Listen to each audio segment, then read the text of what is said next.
a lot of my friends are comedians. I'm a comedian too, by the way. I was...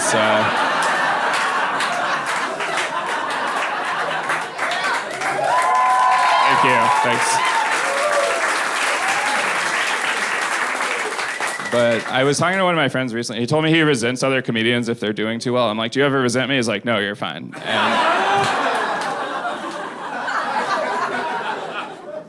I was like, yeah, I'm worried that some of my jokes are too corny. He's like, don't worry, every comedian worries that your jokes are too corny. I've done some weird shows. I did a show for a bachelorette party once, and they didn't tell the bride there was going to be a comedian, so she was really confused when I showed up. She's like, did you guys just have a low budget for strippers or something? Like, they didn't have a microphone. They had a penis straw, which doesn't really amplify her voice. And there was, like, an older lady hitting on me after the show, but she was a lot older than me. Like, not like a cougar, but like a saber-toothed tiger, I guess.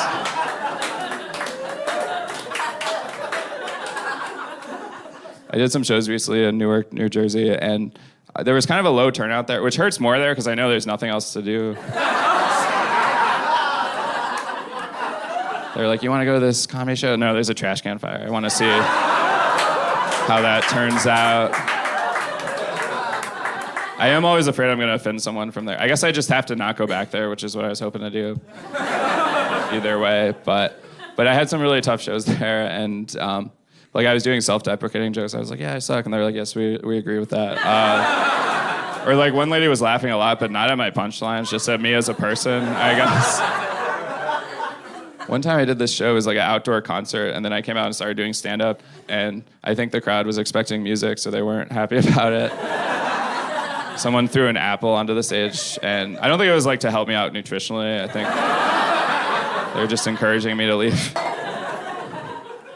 I felt like I needed a cool comeback for someone throwing an apple. I didn't know what to say. I was like, oh, there's an apple. That's all I came up with. One of the weirdest shows I did a show for circus clowns. It was like a fundraiser, and they showed up in clown makeup in the audience. But they were also a really tough crowd. That's really confusing, because like, it looks like they're smiling, but they're not.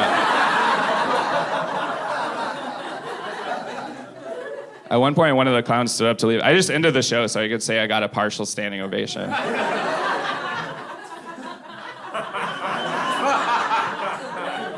When I first moved to New York, this guy's like, hey, can you do my afternoon show? And I'm like, how much does it pay? He's like, nothing. I'm like, great, I'm in.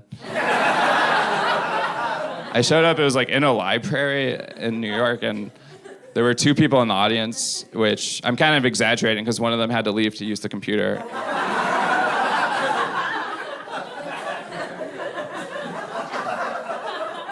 So I went on stage, I just had to like say my jokes to one person, and then right away, like 2 librarians came in. They were like, hey, it's 4:30, we're closing, so you have to wrap up the show.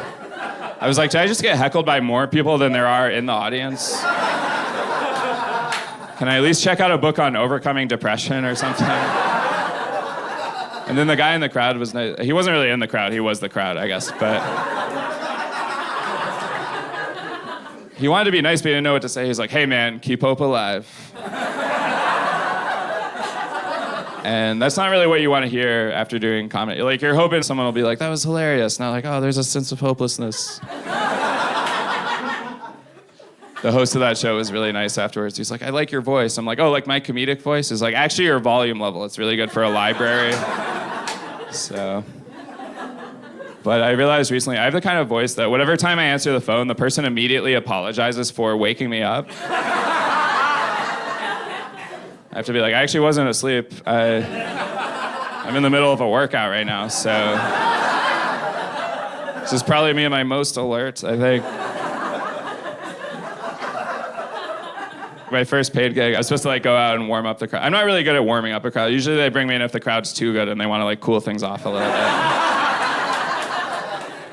I ended up getting replaced halfway through the show, and then a few years later, I got to go back and headline the comedy club, and the owner was like, I thought it was so cool that even though you got fired, you stuck around to watch the rest of the show to study comedy and get better. I was like, actually, I had to stay because one of the other comedians was my ride home. So.